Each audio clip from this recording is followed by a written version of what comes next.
Иисус сказал: «Прямо сейчас кто-то идет к твоей двери». И нет, это не тот, кого ты ожидаешь. Этот человек несет с собой то, что изменит всеё.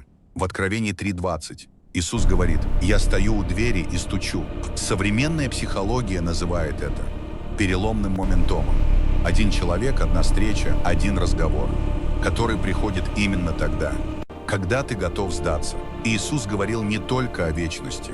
Он говорил о сиюминутном дне. Тот неожиданный визит, то случайное сообщение, тот незнакомец. Это может быть твой ответ на молитву. Вот что тебе нужно сделать. Открой дверь. Не игнорируй стук. Перестань закрывать себя от новых людей.